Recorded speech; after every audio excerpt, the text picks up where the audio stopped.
ಜೇನುನೊಣಗಳಲ್ಲಿ 3 ಜಾತಿ ಇರುತ್ತೆ. ಒಂದು ರಾಣಿ ಜೇನು, ಡ್ರೋನ್ ಮತ್ತು ಕೆಲಸಗಾರ ಜೇನು. ರಾಣಿ ಜೇನು ಮತ್ತೆ ಕೆಲಸಗಾರ ಜೇನು ಹೆಣ್ಣು ಜೇನಾಗಿರುತ್ತೆ. ರಾಣಿ ಜೇನು ಫಲವತ್ತಾದ ಹೆಣ್ಣಾಗಿರುತ್ತೆ ಮತ್ತು ಕೆಲಸಗಾರ ಬಂಜೆ ಹೆಣ್ಣಾಗಿರುತ್ತೆ. ಡ್ರೋನ್ ಜೇನು ಫಲವತ್ತಾದ ಗಂಡು ಜೇನಾಗಿರುತ್ತೆ. ಈ ಫಲವತ್ತಾದ ಹೆಣ್ಣು ಜೇನು ಸಂತಾನೋತ್ಪತ್ತಿಗೆ ಹೆಲ್ಪ್ ಮಾಡುತ್ತೆ.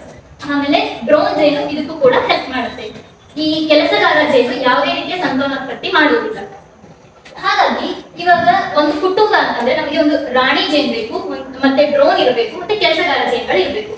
ಇವಾಗ ನಾವು ರಾಣಿ ಜೇನನ್ನ ಕಂಡುಹಿಡಿಯೋದು ಹೆಂಗೆ ಅಂತ ಅಂದ್ರೆ ಈ ಹೊಟ್ಟೆ ಭಾಗ ಏನಿರುತ್ತೆ, ಕೆಳ ಭಾಗ ಇರುತ್ತೆ ಅಲ್ಲ, ಅದು ಈ ರೆಕ್ಕೆಯಿಂದ ಕೆಳಗಡೆ ಇರುತ್ತೆ. ರಾಣಿ ಜೇನಿಗೆ ಮಾತ್ರ ಅದು ಉದ್ದ ಇರುತ್ತೆ. ಡ್ರೋನ್ ಜೇನ್ಗಳಲ್ಲಿ ಈ ರೀತಿ ರೌಂಡ್ ಆಗಿರುತ್ತೆ, ಅಂದ್ರೆ ಬ್ಲಂಟ್ ಆಗಿರುತ್ತೆ, ಕಟ್ ಆಗಿರುತ್ತೆ. ಈ ಕೆಲಸಗಾರ ಜೇನು ರೆಕ್ಕೆ ಮತ್ತೆ ಹೊಟ್ಟೆಯ ಕೆಳಭಾಗ ಹೇಗಿರುತ್ತೆ ಅದು ಒಂದೇ ಸಮವಾಗಿರುತ್ತೆ. ಈ ರೀತಿ ನಾವು ರಾಣಿ ಜೇನ್ ಯಾವುದು, ಕೆಲಸಗಾರ ಜೇನ್ ಯಾವುದು, ಡ್ರೋನ್ ಜೇನ್ ಯಾವುದು ಅಂತ ಕಂಡುಹಿಡಿಬಹುದು. ಮತ್ತೆ ಇನ್ನೊಂದೇನು ಅಂದ್ರೆ ರಾಣಿ ಜೇನು ಮತ್ತು ಕೆಲಸಗಾರ ಜೇನಿನ ಕಣ್ಣುಗಳು ಈ ರೀತಿ ಸಪರೇಟ್ ಆಗಿರುತ್ತೆ, ಅಂದ್ರೆ ಮಧ್ಯದಲ್ಲಿ ಜಾಗ ಇರುತ್ತೆ, 2 ಕಣ್ಣುಗಳು ಸಪರೇಟ್ ಇರುತ್ತೆ. ಡ್ರೋನ್ ಜೇನ್ಗಳು 2 ಕಣ್ಣುಗಳು ಕೂಡ್ಕೊಂಡಿರುತ್ತೆ. ಈ ನಾವು ಇದರಿಂದ ನಾವು ಯಾವ್ಯಾವ್ದು ರಾಣಿ ಜೇನು, ಡ್ರೋನ್ ಜೇನ್ ಯಾವುದು ಅಂತ ಕಂಡುಹಿಡಿಬಹುದು. ಆಮೇಲೆ ಕೆಲಸಗಾರ ಜೇನಲ್ಲಿ ಪರಾಗಬುಟ್ಟಿ ಇರುತ್ತೆ, ಅಂದ್ರೆ ಈ ಏನು ಮಕರಂದಗಳನ್ನ ಪರಾಗಗಳನ್ನ ಏನ್ ಕಲೆಕ್ಟ್ ಮಾಡ್ತವೆ ಜೇನ್ಗಳು ಹೋಗ್ಬಿಟ್ಟು ಅದು ಕೆಲಸಗಾರ ಜೇನಿಗೆ ಇರುತ್ತೆ. ಈ 2 ಜೇನ್ಗಳಲ್ಲಿ ಆ ಪರಾಗಬುಟ್ಟಿ ಇರೋದಿಲ್ಲ. ಇದು ಜೇನಿನ ನೃತ್ಯ ಇರುತ್ತೆ, ಬಿ ಡ್ಯಾನ್ಸ್ ಅಂತ ಕರಿತೀವಿ.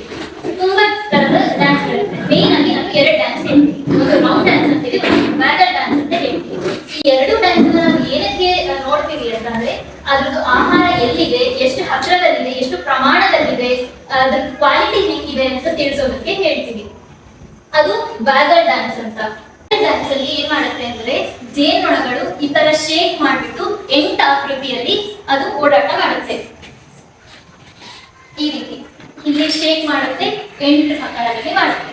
ರೌಂಡ್ ಡ್ಯಾನ್ಸ್ ಯಾವಾಗ ಮಾಡುತ್ತೆ ಅಂತಂದ್ರೆ ಆಹಾರ 100 ಮೀಟರ್ ಇಂದ ಒಳಗಡೆ ಇದ್ದಾಗ, ಹತ್ತಿರದಲ್ಲಿದ್ದಾಗ ಅದು ರೌಂಡ್ ಡ್ಯಾನ್ಸ್ ಅನ್ನ ಮಾಡುತ್ತೆ.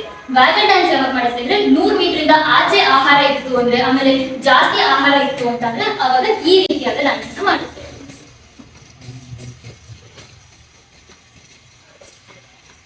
ಪರಾಗಸ್ಪರ್ಶ ಅಂದ್ರೆ ಪಾಲಿನೇಷನ್ ಗೆ ಹೆಲ್ಪ್ ಮಾಡುತ್ತೆ.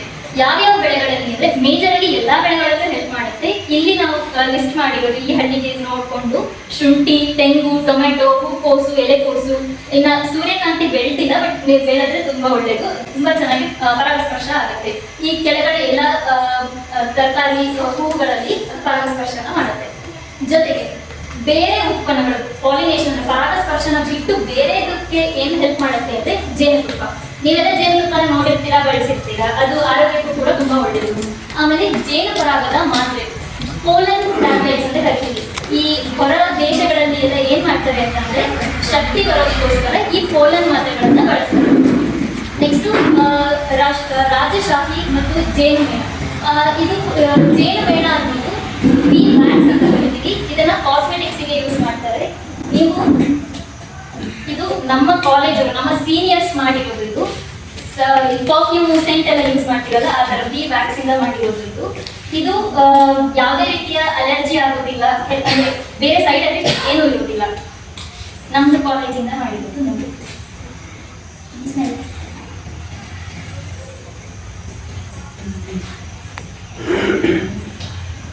ಇದು ನಮ್ಮ ಕಾಲೇಜಲ್ಲೇ ಮಾಡಿರೋದು. ನೆಕ್ಸ್ಟ್ ಜೇನು ವಿಷ. ಜೇನು ವಿಷ ಅಂದ್ರೆ ಬಿ ವೆನಮ್ ಅಂತ ಕರಿತೀವಿ. ಈ ಆರ್ಥರೈಟಿಸ್, ಜಾಯಿಂಟ್ ಪೇನ್ ಎಲ್ಲ ಇರುತ್ತೆ ಅಲ್ಲ, ಆವಾಗ ಅದು ಜೇನು ವಿಷಯದನ್ನ ನಾವು ಅದ್ರದ್ದು ಟ್ರೀಟ್ಮೆಂಟ್ ಕೊಡ್ತಾರೆ. ಅದನ್ನ ಚುಚ್ಚಿದ್ರೆ, ಅದು ಸ್ಟಿಕ್ ಮಾಡಿದ್ರೆ ನಮಗೆ ಏನ್ ಮಾಡುತ್ತೆ, ಆ ಪೇನ್ ಎಲ್ಲ ಕಡಿಮೆ ಆಗುತ್ತೆ.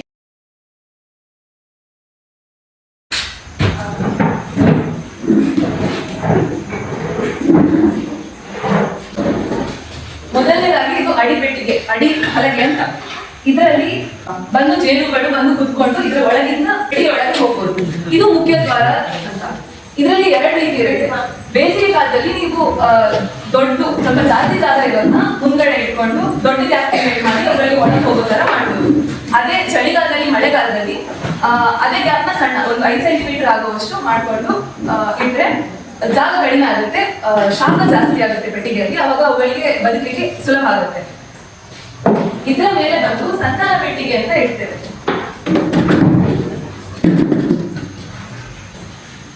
ಇದು ಸಂತಾನ ಪೆಟ್ಟಿಗೆ. ಪೆಟ್ಟಿಗೆ ಅಂತ. ಇದರಲ್ಲಿ 8 ಹಲಗೆಗಳನ್ನ ಇಟ್ಟಿರ್ತಾರೆ, ಈ ತರ ಫ್ರೇಮ್ಸ್ ನ ಇಟ್ಟಿರ್ತಾರೆ.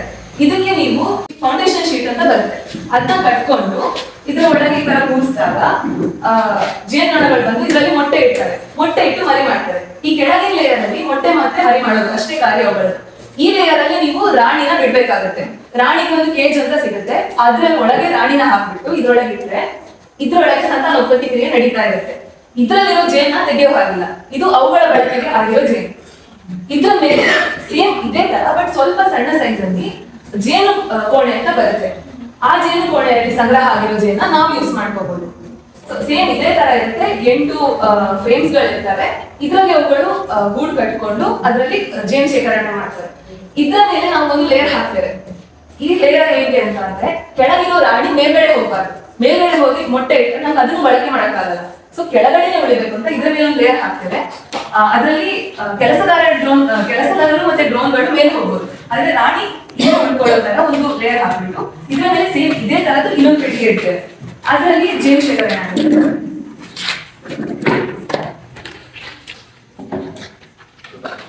ಈ ಸಂತಾನೋತ್ಪತ್ತಿ ಪೆಟ್ಟಿಗೆ, ಅದ್ರ ಮೇಲೆ ಜೇನು ಪೆಟ್ಟಿಗೆ, ಅದರ ಮೇಲೆ ಮುಚ್ಚಳನ ಹಾಕ್ತೇವೆ.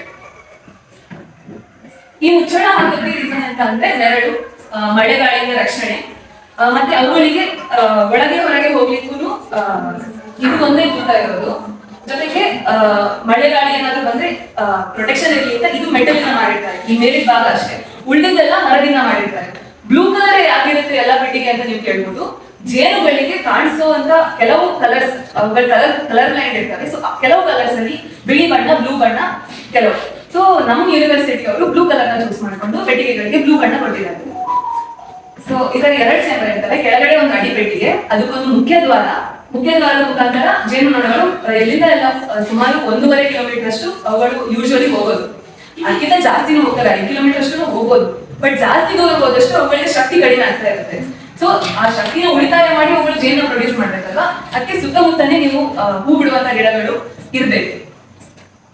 ಸೊ ಕೆಳಗಡೆ ಅಡಿಪೆಟ್ಟಿಗೆ, ಮುಖ್ಯ ದ್ವಾರ, ಚಳಿಗಾಲದಲ್ಲಿ ಅಥವಾ ಮಳೆಗಾಲದಲ್ಲಿ ಸಣ್ಣ ದ್ವಾರನ ಓಪನ್ ಮಾಡಿ ಇಟ್ಕೊಳ್ಳೋ ತರ ಇಡೋದು. ಅದೇ ಜಾಸ್ತಿ ಫ್ಲವರಿಂಗ್ ಸೀಸನ್ ಇರುತ್ತೆ ಅಲ್ವಾ, ಆವಾಗ ಅಥವಾ ಬೇಸಿಗೆ ಕಾಲದಲ್ಲಿ ದೊಡ್ಡ ದ್ವಾರ ಓಪನ್ ಆಗಿರೋ ತರ ಇಟ್ಕೋಬೇಕು. ಮೇಲ್ಗಡೆ ಸಂತಾನೋತ್ಪತ್ತಿ ಕೋಣೆ, ಅದು ಅದ್ರಲ್ಲಿ ಕಲೆಕ್ಟ್ ಆಗಿರೋ ಜೇನುಗಳಿಗೆ ಮಾತ್ರ, ಮನುಷ್ಯರಿಗೆ ಮುಟ್ಟುವಂಗಿಲ್ಲ. ಅದರ ಮೇಲೆ ಸೇಮ್ ಇದೇ ತರ ಇನ್ನೊಂದು ಸಣ್ಣ ಪುಟ್ಟ ಬಾಕ್ಸ್ ಬರುತ್ತೆ, ಅದರಲ್ಲೂ 8 ಫ್ರೇಮ್ಸ್ ಗಳು ಇರ್ತವೆ, ಅದು ನಮ್ಗೆ ಬಳಕೆ ಮಾಡೋಕ್ಕೋಸ್ಕರ. ಅದರ ಮೇಲೆ ಮುಚ್ಚಳ. ಸೊ ಇದು ಜೇನು ಪೆಟ್ಟಿಗೆ ಬಗ್ಗೆ. ಇದನ್ನ ಈ ಸ್ಟ್ಯಾಂಡ್ ಮೇಲೆ ಇಡ್ತೇವೆ. ಯಾವುದೇ ಇರುವೆ ಗೆದ್ದಲು ಬರಬಾರ್ದು ಅನ್ನೋ ಒಂದು ಕಾರಣದಿಂದ ಕಬ್ಬಿಣದ ಒಂದು ಸ್ಟ್ಯಾಂಡ್ ಮಾಡ್ಕೊಂಡಿರ್ತೇವೆ, 3 ಕಾಲಿರೋದು. ಇದ್ರ ಮೇಲೆ ಈ ತರ ಆಂಟ್ ಪೆಲ್ ಅಂತ ಮಾಡಿರ್ತೇವೆ ಇರುವೆ ಗುಂಡಿಯಿಂದ. ಇರುವೆಗಳೇನಾದ್ರೂ ಇಲ್ಲಿಂದ ಹತ್ತಿದ್ರೆ ಇದ್ರ ಮೇಲೆ ನೀರ್ ಇರುತ್ತೆ. ಸೊ ಇರುವೆಗಳು ಜೇನು ಗೂಡಿಗೆ ರೀಚ್ ಆಗಬಾರ್ದು ಅನ್ನೋ ಕಾರಣದಿಂದ ಈ ಸ್ಟ್ಯಾಂಡ್ ನ ಮಾಡಿರ್ತೇವೆ. 1.5 ಫೀಟ್ ಅಷ್ಟು ಹೈಟ್ ಇದೆ, ಅದ್ರ ಮೇಲೆ ಈ ಜೇನು ಗೂಡನ್ನ ಇಟ್ಟಿರ್ತೇವೆ. ಜೊತೆಗೆ ಜೇನು ಗೂಡು ಸಾಕಾಣಿಕೆ ಮಾಡ್ಬೇಕಾದ್ರೆ ಯೂಸ್ ಆಗೋ ಟೂಲ್ಸ್ ಗಳನ್ನ ಅದೀಕ್ಷಿಸ್ತೀವಿ. ಫೌಂಡೇಶನ್ ಶೀಟ್ಸ್ ಅಂತ ಕರಿತೀವಿ. ಅದು ಮೇಣದಿಂದ ಆಗಿರುತ್ತೆ. ಅದನ್ನ ಏನಕ್ಕೆ ಯೂಸ್ ಮಾಡ್ತೀವಿ ಅಂತಂದ್ರೆ ಅದು ಹೆಕ್ಸಾಗೋನಲ್ ಶೇಪ್. ಈಗ ನೀವೆಲ್ಲ ಜೇನ ಗೂಡನ್ನ ನೋಡಿದಾಗ ನಿಮಗೆ ಹೆಕ್ಸಾಗೋನಲ್ ಶೇಪ್ ಇರುತ್ತೆ. ಆ ಶೇಪ್ ಕರೆಕ್ಟ್ ಆಗಿ ಈ ಫ್ರೇಮ್ಸ್ ಅಲ್ಲಿ ಕರೆಕ್ಟ್ ಆಗಿ ಸ್ಟಿಫ್ ಆಗಿ ಕೂತು ಅದು ಮುಂದೆ ಬೆಳೀಲಿ ಅನ್ನೋದು ಕಾರಣಕ್ಕಾಗಿ ನಾವು ಅದನ್ನ ಯೂಸ್ ಮಾಡ್ತೀವಿ. ಅದು ನೆಕ್ಸ್ಟ್ ನೈಫ್ ಅನ್ನ ಯೂಸ್ ಮಾಡ್ತೀವಿ. ಅದು ಏನ್ ಯೂಸ್ ಮಾಡ್ತೀವಿ ಅಂತಂದ್ರೆ ನಾವು ಜೇನು ಆಚೆ ತೆಗಿಬೇಕು ಅಂತ ಅಂದಾಗ ನಾವು ಎಕ್ಸ್ಕ್ಲೂಡರ್ಗೆ ಹಾಕ್ತೀವಿ. ಇದ್ರೊಳಗೆ ಹಾಕಿದಾಗ ಅದೇನು ಸೀಲ್ ಆಗಿರುತ್ತೆ ಅಲ್ಲ, ಅದನ್ನ ಸೀಲ್ ನ ತೆಗೆದ್ಬಿಟ್ಟು ನಾವು ಇದ್ರೊಳಗೆ ಹಾಕ್ಬಿಟ್ಟು ಅದನ್ನ ನಾವು ಎಕ್ಸ್ಟ್ರಾಕ್ಟ್ ಮಾಡ್ತೀವಿ. ಜೇನ್ ಎಕ್ಸ್ಟ್ರಾಕ್ಟ್ ಮಾಡಕ್ಕೆ ಆ ಕ್ಯಾಪ್ ಅನ್ನ ತೆಗಿಯೋದಕ್ಕೋಸ್ಕರ ನಾವು ನೈಫ್ನ ಯೂಸ್ ಮಾಡ್ತೀವಿ. ನೆಕ್ಸ್ಟ್ ಇದನ್ನ ನಾವು ಸ್ಮೋಕರ್ ಅಂತ ಇದನ್ನ ಏನಕ್ಕೆ ಯೂಸ್ ಮಾಡ್ತೀವಿ ಅಂತಂದ್ರೆ ಈಗ ನೀವು ಜೇನನ್ನ ತಗೋಬೇಕು ಅಂತ ಹೋದಾಗ ಎಲ್ಲ ಹೊಗೆ ಹಾಕೋದನ್ನ ನೋಡಿದ್ದೀರ. ನಾವು ಈಗ ಇದ್ರಲ್ಲಿ ಯೂಸ್ ಮಾಡೋದ್ರಿಂದ ನಾವೇನ್ ಮಾಡ್ತೀವಿ, ಇಲ್ಲಿ ಓಪನಿಂಗ್ ಇದೆ. ಈ ಓಪನ್ ಒಳಗಡೆ ಕಾಟನ್ ಅಂದ್ರೆ ಹತ್ತಿನ ನಾವು ಸುಟ್ಟು ಹಾಕ್ತೀವಿ. ಸುಟ್ಟು ಹಾಕಿದಾಗ ನಮಗೆ ಈ ಮುಂದ್ಗಡೆ ಈ ಹೋಲ್ ಇಂದ ನಮಗೆ ಹೊಗೆ ಬರುತ್ತೆ. ಇದನ್ನ ಪ್ರೆಸ್ಸಿಂಗ್ ಮಾಡಿದಾಗ ನಮಗೆ ಹೊಗೆ ಬರ್ತಾ ಹೋಗುತ್ತೆ. ನಾವು ಜೇನ ತಗೋಬೇಕು ಅನ್ನೋ ಕಾರಣದ ಮಾಡ್ಬೇಕಾದ್ರೆ ಅದರಿಂದ ನಮಗೆ ಏನು ತೊಂದರೆ ಆಗಬಾರ್ದು ಅಂತ ನಾವು ಅಲ್ಲಿ ಏನ್ ಮಾಡ್ತೀವಿ, 2-3 ಸರಿ ಹೊಗೆನ ಇದ್ರೊಳಗೆ ಪುಷ್ ಮಾಡಿ ಬಿಡ್ತೀವಿ. ಆವಾಗ ಆ ಜೇನುಗಳು ಶಾಂತ ಆಗ್ಬಿಟ್ಟು ಆಮೇಲೆ ನಾವು ಏನ್ ತೆಗೆದು ನಾವು ಯೂಸ್ ಮಾಡಕ್ಕೆ ಹೆಲ್ಪ್ ಮಾಡ್ತೀವಿ. ಅವಾಗ ಅದರಿಂದ ನಮಗೆ ಏನು ಹಾನಿ ಆಗೋದಿಲ್ಲ. ನೆಕ್ಸ್ಟ್ ಅದು ಬ್ರಷ್. ಅದನ್ನ ಏನಕ್ಕೆ ಯೂಸ್ ಮಾಡ್ತೀವಿ ಅಂದ್ರೆ ಇದನ್ನ ತಗೊಂಡಾಗ ನಾವು ಇಲ್ಲೆಲ್ಲ ಜೇನ್ಗಳಿರುತ್ತೆ, ಜೇನಿಂದ ಅದನ್ನ ಸಾಫ್ಟ್ ಆಗಿ ಅಂದ್ರೆ ಸ್ಮೂತ್ ಆಗಿ ನಾವು ಆ ಜೇನ್ಗಳನ್ನ ಆಚೆ ತೆಗೆಯೋದಕ್ಕೋಸ್ಕರ ಅದನ್ನ ನಾವು ಯೂಸ್ ಮಾಡ್ತೀವಿ. ನೆಕ್ಸ್ಟ್ ಅದನ್ನ ಹೈಪ್ ಟೂಲ್ ಅಂತ ಕರಿತೀವಿ. ಅಲ್ಲಿ ಮೇಲ್ಗಡೆ ರೆಡ್ ಕಲರ್ ಅಲ್ಲಿ ಇದೆ ಅಲ್ಲ, ಅದನ್ನ ಹೈಪ್ ಟೂಲ್ ಅಂತ ಕರಿತೀವಿ. ಅದನ್ನ ಏನಕ್ಕೆ ಯೂಸ್ ಮಾಡ್ತೀವಿ ಅಂತ ಅಂದ್ರೆ ಇಲ್ಲಿ ನೋಡ್ಬೇಕು ನೀವು 8 ಈ ತರ ಕಟ್ಟಿಗೆಗಳನ್ನ ಒಟ್ಟಿಗೆ ಇಟ್ಟಿದ್ದಾರೆ. ಒಟ್ಟಿಗೆ ಇಟ್ಟಾಗ ನಮಗೆ ತೆಗಿಯೋದಕ್ಕೆ ಏನಾದ್ರು ಕಷ್ಟ ಆಯ್ತು ನಾವು ಅದರಿಂದ ಎಲ್ಲಿ ಆರಾಮಾಗಿ ಯಾವುದಕ್ಕೂ ಹಾನಿ ಆಗದೆ ಇರೋ ತರ ನಾವು ಅದನ್ನ ತೆಗಿಬಹುದು. ಜೊತೆಗೆ ಇದನ್ನ ಕ್ಲೀನ್ ಮಾಡೋದಕ್ಕೆ ಕೂಡ ನಾವು ಅದನ್ನ ಯೂಸ್ ಮಾಡಬಹುದು. ಅಲ್ಲಿ ಪಿಕ್ಚರ್ ಇದೆ ನೋಡಿ, ತೆಗಿಯೋದಕ್ಕೆ ಕ್ಲೀನ್ ಮಾಡೋದಕ್ಕೆ ಆ ತರ ನಾವು ಅದನ್ನ ಯೂಸ್ ಮಾಡಬಹುದು. ನೆಕ್ಸ್ಟ್ ಅಲ್ಲಿ ಆರೆಂಜ್ ಕಲರ್ ಅಲ್ಲಿ ಕಾಣ್ತಿದೆಯಲ್ಲ, ಅದನ್ನ ನಾವು ಕ್ವೀನ್ ಕೇಜ್ ಅಂತ ಕರಿತೀವಿ. ಕ್ವೀನ್ ಕೇಜ್ ನ ಏನಕ್ಕೆ ಯೂಸ್ ಮಾಡ್ತೀವಿ ಅಂತ ಅಂದ್ರೆ ಈಗ ಹೊಸ ಬಿ ಹೈವ್ ನ ಮಾಡ್ಬೇಕಾದ್ರೆ ಹೊಸ ಕುಟುಂಬನ ಮಾಡ್ಬೇಕು ಅಂದಾಗ ಹೊಸ ರಾಣಿ ಜೇನನ್ನ ನಾವು ಒಂದು ಹೈವಿಗೆ ಬಿಡ್ತೀವಿ. ಅಲ್ಲಿ ಬಿಟ್ಟಾಗ ಹೊಸ ರಾಣಿ ಇದ್ಯಾವುದಕ್ಕೂ ಪರಿಚಯ ಇರೋದಿಲ್ಲ, ಹೊಸ ರಾಣಿನ ಅದು ಸೇವಿಸ್ಕೊಳ್ಳೋದಿಲ್ಲ. ಆ ಕೇಜ್ ಒಳಗೆ ಹಾಕಿ ನಾವು ಇಟ್ಟಾಗ ಅದು ಫೆರಮೋನ್ ಅಂತ ಒಂದು ಪರಿಮಳ ಅಥವಾ ಸುಗಂಧನ ರಿಲೀಸ್ ಮಾಡುತ್ತೆ. ಅದು ಅದಕ್ಕೆ ಪರಿಚಯ ಆದ್ಮೇಲೆ ಅದು ಕ್ವೀನ್ ಅಂತಂದ್ರೆ ರಾಣಿನ ಒಪ್ಕೊಳ್ತವೆ. ಹಾಗಾಗಿ ರಾಣಿನ ಸುರಕ್ಷಿತವಾಗಿ ಇರೋದಕ್ಕೋಸ್ಕರ ನಾವು ಆ ಕ್ವೀನ್ ಕೇಜ್ ಅಂತ ಕರಿತೀವಿ, ಅದನ್ನ ಯೂಸ್ ಮಾಡ್ತೀವಿ. ನೆಕ್ಸ್ಟ್ ಇದು ನಮ್ಮ ಉಪಯೋಗ ಅಂದ್ರೆ ನಮಗೆ ಏನು ಹಾನಿ ಆಗಬಾರ್ದು ಅನ್ನೋದಕ್ಕೋಸ್ಕರ ಬಿ ಕಾಸ್ಟ್ಯೂಮ್ ಏನಿದೆ ಅದನ್ನ ನಾವು ಯೂಸ್ ಮಾಡ್ತೀವಿ. ನಾವು ಅದನ್ನ ಜೇನನ್ನ ತಗೋಬೇಕಾದ್ರೆ ನಮಗೆ ಚುಚ್ಚಬಾರ್ದು ಅಂತೆಲ್ಲ ಯೂಸ್ ಮಾಡ್ತೀವಿ. ಅದು ಹನಿ ಎಕ್ಸ್ಟ್ರಾಕ್ಟರ್ ಅಂತ ನೋಡ್ಬೋದು. ಈ ಹನಿ ಎಕ್ಸ್ಟ್ರಾಕ್ಟರ್ ಅಲ್ಲಿ ಇಲ್ಲಿ 4 ಚೇಂಬರ್ಗಳಿದಾವೆ. ಇಲ್ಲಿ ಏನ್ ಮಾಡ್ತೀವಿ, ಇದ್ರೊಳಗೆ ಏನಿರುತ್ತೆ ಅಲ್ಲ ಇಲ್ಲಿ ಕಟ್ ಮಾಡಿ ನಾವು ಏನು ಜೇನ್ ಗೂಡಿರುತ್ತೆ ಅಲ್ಲ ಅದನ್ನ ತಗೊಬಂದು ಇದ್ರೊಳಗೆ ಹಾಕ್ತೀವಿ. ಆ ಕ್ಯಾಪ್ ನ ನೈಫ್ ಇಂದ ತೆಗಿತೀವಿ, ಆಮೇಲೆ ಇದ್ರೊಳಗೆ ಹಾಕ್ತೀವಿ. ಇದ್ರೊಳಗೆ ಹಾಕಿ ನಾವು ಇದನ್ನ ತಿರುಗಿಸ್ತಾ ಹೋಗ್ತೀವಿ. ಇಲ್ಲಿ ಒಳಗಡೆ ತಿರುಗ್ತೀವಿ, ತಿರುಗಿಸ್ತಾ ಹೋಗುವಾಗ ಒಳಗಡೆ ತಿರುಗುತ್ತೆ.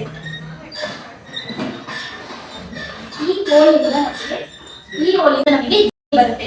ಇದನ್ನ ಯಾಕೆ ಯೂಸ್ ಮಾಡ್ತೀವಿ ಅಂತ ಅಂದ್ರೆ ಜೇನು ಗೂಡಲ್ಲಿ ನಮಗೆ ಅದರದ್ದು ಮೊಟ್ಟೆ ಮರಿ ಎಲ್ಲ ಇರುತ್ತೆ. ಅದರಿಂದ ಜೇನಿಗೂ ಏನು ಹಾನಿ ಆಗ್ದೇನೆ ಆ ಮೊಟ್ಟೆ ಮರಿ ಎಲ್ಲ ಅದು ಜೇನೊಳಗೂ ಸೇರ್ಪಟ್ಟೆ ಕಲುಷಿತ ಆದ್ಮೇಲೆ ಶುದ್ಧ ಹನಿ ಬರಬೇಕು ಅಂತ ನಾವು ಇದನ್ನ ಯೂಸ್ ಮಾಡ್ತೀವಿ. ಇಲ್ಲಿಂದ ಹನಿ ಬರುತ್ತೆ. Apiculture is the best job ಅಂತ ನಾನು ಹೇಳ್ತೀನಿ. ಅಂದ್ರೆ ನೀವು ಅದನ್ನ ಫಾರ್ಮಿಂಗ್, ನೀವು ಈಗ ರೈತಾಪಿ ಕೆಲಸ ಮಾಡ್ತಿರ್ತೀರಾ, ಅದ್ರ ಜೊತೆಗೆ ಉಪಕಸುಬಾಗಿ ಅದನ್ನ ಬೆಳೆಸ್ಕೋಬಹುದು. ಯಾಕಂದ್ರೆ ಇದಕ್ಕೆ ನೀವು 10 ನಿಮಿಷನ ಇನ್ವೆಸ್ಟ್ ಮಾಡಿದ್ರೆ ಸಾಕು. ದಿನದಲ್ಲಿ 5 ನಿಮಿಷ ಬೆಳಗ್ಗೆ, 5 ನಿಮಿಷ ಸಂಜೆ. ಏನ್ ಮಾಡ್ಬೇಕು? 5 ನಿಮಿಷ ಬೆಳಗ್ಗೆ, 5 ನಿಮಿಷ ಸಂಜೆ ಅಂದ್ರೆ 5 ನಿಮಿಷ ಬಂದು ಈ ಡಬ್ಬಿ ಓಪನ್ ಮಾಡಿ, ಹೊರಗಡೆ ಮುಚ್ಚಳ ಇರುತ್ತೆ, ಮೇಲ್ಗಡೆ ಜೇನು ಕೋಣ ಇರುತ್ತೆ, ಕೆಳಗಡೆ ಸಂಸಾರ ಕೋಣ ಇರುತ್ತೆ. ನೀಟಾಗಿ ಬಂದ್ಬಿಟ್ಟು ತೆಗೆದ್ಬಿಟ್ಟು ನೋಡ್ಬೇಕು ಏನಾದ್ರೂ ಆಗ್ತಿದ್ಯಾ, ಜೇನು ಕಟ್ತಿದ್ಯಾ, ಹುಟ್ಟಲ್ಲಿ ಏನಾದ್ರೂ ಆಗ್ತಿದ್ಯಾ, ಅಥವಾ ಮೇಣ ಇದೆಯಾ ಏನಂತ ಬಂದ್ಬಿಟ್ಟು ನೋಡ್ಬೇಕು, ಇಡ್ಬೇಕು, ಮತ್ತೆ ಕ್ಲೋಸ್ ಮಾಡ್ಬೇಕು, ಹೋಗ್ಬೇಕು. ಇಷ್ಟೇ ನಿಮ್ದು ಕೆಲಸ. ಬೆಳಗ್ಗೆ 5 ನಿಮಿಷ, ಸಂಜೆ 5 ನಿಮಿಷ ಮಾಡ್ಬೇಕು. ಇನ್ ಕೇಸ್ ನೀವು ಬೇಸಿಗೆಯಲ್ಲಿ ಇದನ್ನ ಇಡ್ತಿದ್ದೀರಾ ಅಂತಂದ್ರೆ ಸುತ್ತಮುತ್ತ ಏನಂತಾರೆ ಹೂವಿನ ಗಿಡಗಳು ಇರಲ್ಲ, ಒಣಗೋಗ್ಬಿಟ್ಟಿರ್ತವೆ, ನೀರಿರಲ್ಲ, ಶಾಖ ಜಾಸ್ತಿ ಆಗಿರುತ್ತೆ, ಒಣಗೋಗುತ್ತೆ. ಆಗ ನೀವ್ ಏನ್ ಮಾಡ್ಬೇಕು? ಸಕ್ಕರೆ ಪಾಕ, ಸಕ್ಕರೆ ನೀರನ್ನ ನೀವೇ ಒಂದು ತಟ್ಟೆ ಒಳಗಡೆ ಸಕ್ಕರೆ ನೀರನ್ನ ಕಲಿಸ್ಬಿಟ್ಟು ಆ ಅಡಿ ಮೇಲ್ಗಡೆ ಹೊರ ಮುಚ್ಚಳ ಅಂತ ಏನಂತೀವಿ ಅದ್ರ ಮೇಲ್ಗಡೆ ಎತ್ತಿಟ್ಬಿಟ್ರೆ ಆಯ್ತು. ಅಂದ್ರೆ ಅವಕ್ಕೆ ಹೊರಗಡೆ ಹೋಗೋಷ್ಟು ಏನು ಟೈಮ್ ಇರಲ್ಲ ಅಲ್ವಾ, ಪಾಪ ಸುಸ್ತಾಗಿರುತ್ತೆ. ಮೇಲ್ಗಡೆ ಏನ್ ಸಕ್ಕರೆ ಪಾಕ ಇಟ್ಕೊಂಡಿರ್ತೀರ ಅದನ್ನೇ ಕುಡ್ಕೊಂಡ್ಬಿಟ್ಟು ಅಲ್ಲೇ ಅವು ಇದು ಮಾಡ್ತಾ ಇರ್ತವೆ, ಒಳಗಡೆನೆ ಇರ್ತವೆ. ಇದು ಸಮ್ಮರ್ ಅಲ್ಲಿ ನೀವು ಮಾಡ್ಬೇಕಾಗಿರೋದು, ಬೇಸಿಗೆ ಕಾಲದಲ್ಲಿ. ಇನ್ನು ಉಳಿದಿರೋ ಟೈಮಲ್ಲೆಲ್ಲ ಏನ್ ಗೊತ್ತೋ ಅವಾಗೇ ಹೋಗ್ಬಿಟ್ಟು ಏನಾದ್ರೆ ಮಕರಂದನೆಲ್ಲ ಕಲೆಕ್ಟ್ ಮಾಡ್ಕೊಂಡು ಬಂದ್ಬಿಟ್ಟು ಏನಂತಾರ ಹುಟ್ಟೇನಿರುತ್ತಲ್ಲ, ಈ ಹುಟ್ಟಲ್ಲಿ ಅವ್ರು ಹೇಳಿದ್ರು ಫೌಂಡೇಶನ್ ಕೋಂಬ್ ಶೀಟ್ ನ ನಾವು ಅಟ್ಯಾಚ್ ಮಾಡ್ಬೇಕು ಅಂತ. ನೇಚರ್ ಅಲ್ಲಿ ಇದನ್ನ ನೀವೇನ್ ಬಾಕ್ಸ್ ನೋಡ್ತಿದ್ದೀರಲ್ಲ, ನೈಸರ್ಗಿಕವಾಗಿ ಏನ್ ಜೇನಿನ ಗೂಡು ಇರುತ್ತೆ, ವಿನ್ಯಾಸ ಇರುತ್ತೆ, ಅದನ್ನ ನೋಡ್ಕೊಂಡ್ಬಿಟ್ಟೆ ಇದನ್ನ ಮಾಡಿರೋದು. ಹ್ಯೂಮನ್ಸ್ ಅವ್ರು ನಾಟ್ ದ ಇಂಜಿನಿಯರ್ಸ್, ನಾವೇನು ಮಾಡಿಲ್ಲ, ನೇಚರ್ ಅಲ್ಲಿ ಅದು ಆಲ್ರೆಡಿ ಇದೆ. ಅದನ್ನ ನೋಡ್ಕೊಂಡು ಅಂದ್ರೆ ನೈಸರ್ಗಿಕವಾಗಿ ಪ್ರಕೃತಿಯಲ್ಲಿ ಏನನ್ನ ನಾವು ನೋಡ್ತೀವಲ್ಲ ಅದನ್ನ ನೋಡ್ಬಿಟ್ಟು ಸೀದಾ ಇವ್ರು ಇದನ್ನ ಮಾಡಿರೋದು.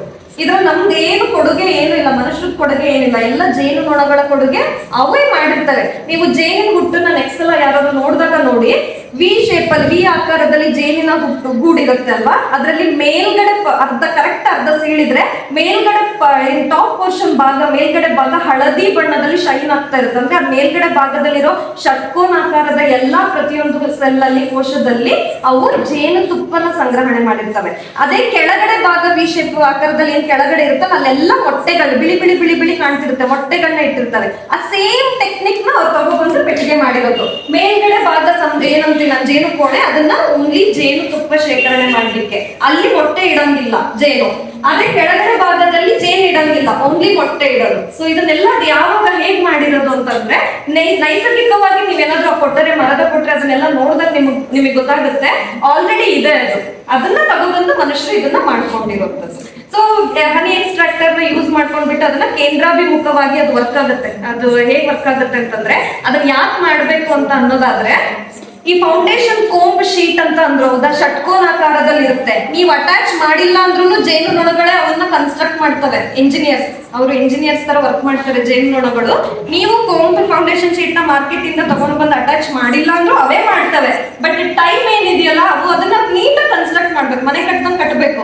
ಟೈಮ್ ತುಂಬಾ ತಗೊಳ್ತವೆ. ನಮಗೆ ಅಷ್ಟು ವೇಟ್ ಮಾಡೋಷ್ಟು ಪೇಷನ್ಸ್ ಇಲ್ಲ. ನಮಗೆ ಇವತ್ತು ಸ್ಟಾರ್ಟ್ ಮಾಡ್ತಿದೀನಿ ಅಂದ್ರೆ ಇನ್ನ 2 ತಿಂಗಳಲ್ಲಿ ಜೇನುತುಪ್ಪ ಬೇಕು, ಹೌದಾ? ಆ ಟೈಮ್ ನ ಸೇವ್ ಮಾಡ್ಬೇಕು ಅನ್ನೋದಕ್ಕೋಸ್ಕರ ಆ ಷಟ್ಕೋನಾಕಾರದ ಹಾಳೆ ಏನಿದೆ ಫೌಂಡೇಶನ್ ಕೋಮ್ ಶೀಟ್, ಅದನ್ನ ನೀವು ಇದಕ್ಕೆ ಅಟ್ಯಾಚ್ ಮಾಡ್ಬೇಕು. ಅದನ್ನ ಆರ್ಟಿಫಿಷಿಯಲಿ ಅವ್ರು ಮಾರ್ಕೆಟ್ ಅಲ್ಲಿ ಮಾಡಿ ಸೇಲ್ ಮಾಡ್ತಾರೆ. ನೀವು ಅದನ್ನ ಅಟ್ಯಾಚ್ ಯಾವಾಗ ಮಾಡ್ತೀರಾ ಅವಕ್ಕೆ ಕೆಲಸ ಕಡಿಮೆ ಆಗುತ್ತೆ. ಜೇನುನೊಣಗಳಿಗೆ ಇದನ್ನ ಷಟ್ಕೋನಾಕಾರದ ಕೋಶನ್ನ ಕಟ್ಟೋ ಕೆಲಸ ಕಡಿಮೆ ಆಗುತ್ತೆ. ಅವು ಏನ್ ಮಾಡ್ತವೆ, ಓನ್ಲಿ ಹೋಗೋದು ಜೇನುತುಪ್ಪ ಮಕರನ್ನ ಕಲೆಕ್ಟ್ ಮಾಡ್ಕೊಳ್ಳೋದು, ಬರೋದು, ಶೇಖರಣೆ ಮಾಡೋದು, ಇಷ್ಟೇ ಮಾಡ್ತವೆ. ಇನ್ ಕೇಸ್ ನೀವೇನಾದ್ರೂ ಫೌಂಡೇಶನ್ ಹಾಳೆ ಅಥವಾ ಷಟ್ಕೋನಾಕಾರದ ಹಾಳೆನ ನೀವು ಅಟ್ಯಾಚ್ ಮಾಡಿಲ್ಲ ಅನ್ನೋದಾದ್ರೆ ಅವು ಫಸ್ಟ್ ಮೇಣದಿಂದ ಅದನ್ನ ಕನ್ಸ್ಟ್ರಕ್ಟ್ ಮಾಡ್ತವೆ. ಅದನ್ನ ಮಾಡೋದಕ್ಕೆ ತುಂಬಾ ಟೈಮ್ ಹಿಡಿಯುತ್ತೆ. ಅದಾದ್ಮೇಲೆ ಅವು ಮಕರಂದನ ತಗೊಂಡ್ ಬಂದ್ಬಿಟ್ಟು ಆ ಕೋಶ ಏನಿರುತ್ತೆ ಅದ್ರೊಳಗಡೆ ನೀಟಾಗಿ ಡೆಪಾಸಿಟ್ ಮಾಡುತ್ತೆ. ಅದೆಲ್ಲ ಮಾಡೋದು ಅದು ತನ್ನ ಫ್ಯಾಮಿಲಿ, ತನ್ನ ಕುಟುಂಬಕ್ಕೋಸ್ಕರ, ನಮಗೋಸ್ಕರ ಅಲ್ಲ. ನಾವ್ ಅದನ್ನ ಬಳಕೆ ಮಾಡ್ಕೊಳ್ತಿರೋದು ನಮ್ಮ ಕಸುಬಿಗೋಸ್ಕರ, ನಮ್ಮ ಆದಾಯಕ್ಕೋಸ್ಕರ. ನಾವು ಸ್ವಾರ್ಥಿಗಳು, ಅವ್ರು ನಿಸ್ವಾರ್ಥಿಗಳು. ಓಕೆನಾ? ಸೊ ಅದು ಆ ತರ ವರ್ಕ್ ಮಾಡ್ತಿರುವಂಥದ್ದು. ಓಕೆನಾ? ಈ ಪೆಟ್ಟಿಗೆ ಏನಿರುತ್ತಲ್ಲ ಇದನ್ನ RSK ರೈತ ಸಂಪರ್ಕ ಕೇಂದ್ರಗಳು ಅಥವಾ ಬೇರೆ ಪ್ರೈವೇಟ್ ಇದ್ರ ಒಳಗಡೆ ಕೂಡ ನಿಮಗೆ ತಗೋಬಹುದು. ಆ ಬರೀ ಪೆಟ್ಟಿಗೆ ಏನಿದೆಯಲ್ಲ, ಜೇನುನೊಣಗಳು ಇಲ್ಲದೆ ಇರೋ ಪೆಟ್ಟಿಗೆ ನಿಮಗೆ ಬೇಕು ಅನ್ನೋದಾದ್ರೆ 4,500 ಆ ಪೆಟ್ಟಿಗೆ ಸಿಗುತ್ತೆ ನಿಮಗೆ. ಗವರ್ಮೆಂಟ್ ಇಂದ ಸಬ್ಸಿಡಿ ಕೂಡ ಇದೆ ಆ ಪೆಟ್ಟಿಗೆ ತಗೊಳಕ್ಕೆ. 50ರಿಂದ 75% ಪೆಟ್ಟಿಗೆ ಇದು ಕೂಡ ಸಬ್ಸಿಡಿ ಕೂಡ ಕೊಡ್ತಾರೆ. ಇನ್ನೊಂದೇನು, ಜೇನುನೊಣಗಳ ಸಮೇತ ಬೇಕು ಅಂತ ಅನ್ನೋದಾದ್ರೆ ಅದಕ್ಕೆ 500 ರೂಪಾಯಿ ಮತ್ತೆ ಎಕ್ಸ್ಟ್ರಾ ಕೊಡ್ಬೇಕು. 5,000 ರೂಪಾಯಿ ಆಗುತ್ತೆ ಟೋಟಲ್. ಇನ್ ಕೇಸ್ ನನ್ ಜೇನುನೊಣ ಬೇಡ, ಯಾರು ಜೇನುನೊಣ ಬೇಡ ಅಂತ ಅಂತಾರೆ ಅಂತಂದ್ರೆ ಹಳ್ಳಿಗಳಲ್ಲೆಲ್ಲ ನೀವು ನೋಡಿರ್ತೀರಾ. ಅಂದ್ರೆ ಯಾರಾದ್ರೂ ತುಂಬಾ ಇಂಟ್ರೆಸ್ಟ್ ಈ ಮರದ ಪಟ್ರೆಲೆಲ್ಲ ಏನಾದ್ರು ಸಿಕ್ತು ಅನ್ನೋದು, ಅದ್ರಲ್ಲಿ ಹ್ಯಾಂಡ್ಲಿಂಗ್ ಮಾಡಿರೋ ಅನುಭವ ಇರೋರು ಯಾರು ಇದ್ರೆ ಆ ರಾಣಿನ ಮತ್ತೆ ಕೆಲಸಗಾರ ಹುಳುಗಳನ್ನ ತಗೊಂಡ್ ಬಂದ್ಬಿಟ್ಟು ಅವರೇ ಬಾಕ್ಸಿಗೆ ಬಿಟ್ಕೋತಾರೆ.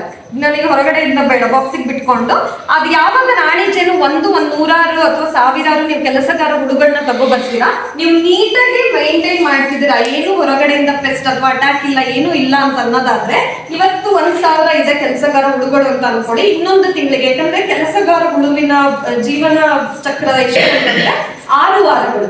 6 ವಾರಗಳು ಮಾತ್ರ ಬದುಕಿರ್ತಾಳೆ ಅವಳು. ಸೊ ನೀವು 2 ತಿಂಗಳ ನಂತರ ಏನಾಗ್ತದೆ, 1000 ಇರುತ್ತೆ 2,000 ಸಂಖ್ಯೆ ಆಗುತ್ತೆ, ಮಲ್ಟಿಪ್ಲೈ ಆಗುತ್ತೆ. ಯಾಕಂದ್ರೆ ರಾಣಿ ಜನ ಮೊಟ್ಟೆ ಇಟ್ಬಿಟ್ಟು ಮರಿ ಮಾಡಿ ಎಲ್ಲ ಮಾಡ್ತಿರ್ತಾರೆ. ಸೊ ಲೈಫ್ ಸೈಕಲ್ ಕಂಟಿನ್ಯೂ ಆಗ್ತಾನೆ ಇರುತ್ತೆ. ಸೊ ಸಂಖ್ಯೆ ಜಾಸ್ತಿ ಆಗ್ತಿರುತ್ತೆ.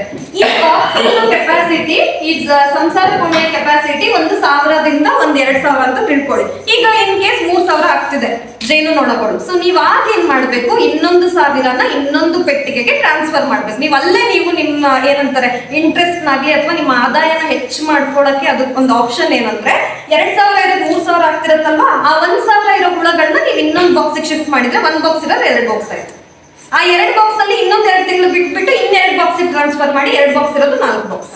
ಸೊ ಹಾಗೆ ಅದನ್ನ ನೀವು ಮಲ್ಟಿಪ್ಲೈ ಮಾಡ್ಕೊಂತ ಹೋಗ್ಬೇಕು. 1ರಿಂದ 2 ಹೇಗೆ, 2ರಿಂದ 4 ಹೇಗೆ ಅಂತ ಮಲ್ಟಿಪ್ಲೈ ಮಾಡ್ಕೊಂತ ಹೋದ್ರೆ ಆದಾಯ ಕೂಡ ಜಾಸ್ತಿ ಆಗುತ್ತೆ. ಅಂದ್ರೆ ಇಟ್ಸ್ ಇಂಟ್ರೆಸ್ಟ್ ಬೇಸ್ಡ್.